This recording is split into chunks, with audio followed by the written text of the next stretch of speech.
There's a certain smell that hits you when you open an old garage. It's part gasoline, part rust, and part something you can't quite name, maybe the scent of hard work in simpler times. Back in the 1950s, the American garage wasn't just where you parked a car. It was a workshop, a clubhouse, and a time capsule all in one. The walls told stories, and the shelves were lined with things we just don't see anymore. Today on American Reminds, we're flipping up the creaky garage door and stepping back in time. Let's take a look at 10 things you'd only find in a 1950s American garage. Number 1. Oil cans with real metal spouts. Before plastic bottles took over, garages were full of steel oil cans.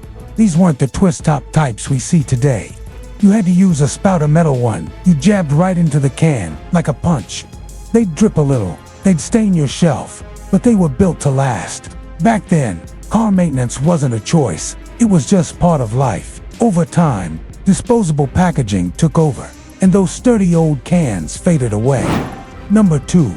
Glass soda bottles and wooden crates. Tucked in the corner was always a wooden crate filled with empty soda bottles. Coca-Cola, Nehi, RC Cola.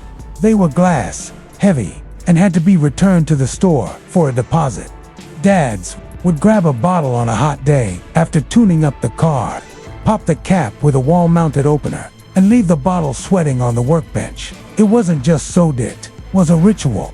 Plastic eventually took over, and the deposit crates disappeared like a summer breeze. Number 3. Pegboards with hand-drawn tool outlines. Organization in the 50s had its own kind of charm. Many garages had a pegboard wall painted gray or brown with the outline of each tool drawn by hand in pencil or marker. It wasn't fancy, but it was smart. You always knew where the hammer or wrench belonged. That system spoke of pride, patience, and a kind of order that today's cluttered toolboxes just can't match. Number 4.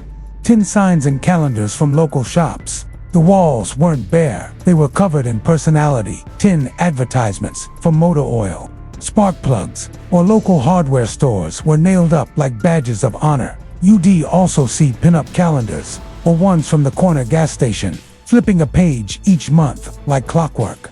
These pieces weren't just decorations, they were memories, gifted from the places folks trusted. Most ended up in the trash when styles changed, but collectors know those signs hold stories. Number 5. Wooden tool chests that smelled like sawdust before plastic took over.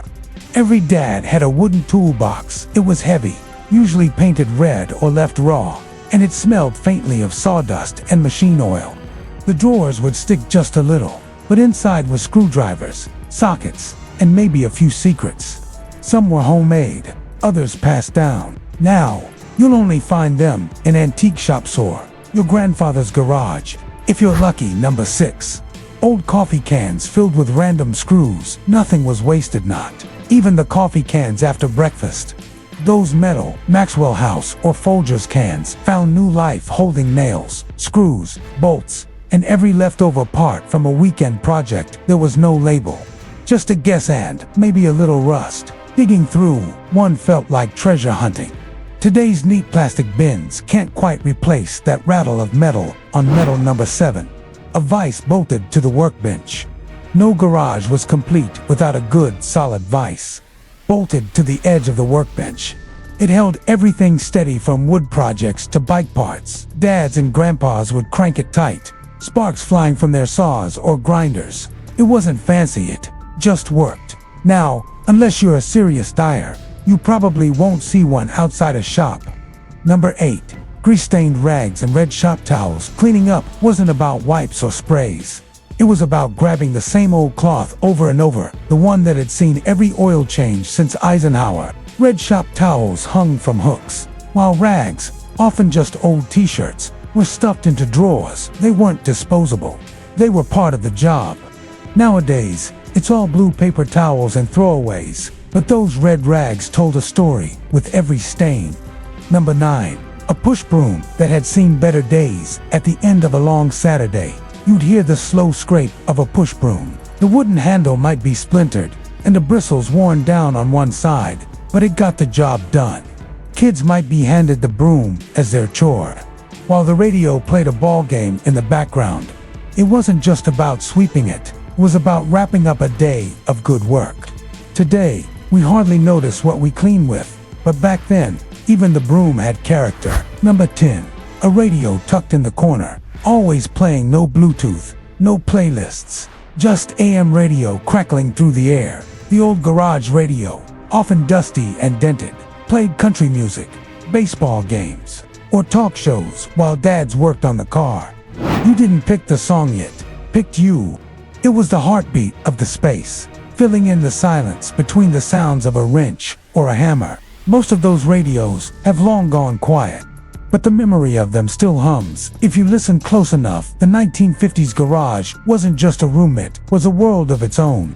A place where things were built, fixed, and passed down.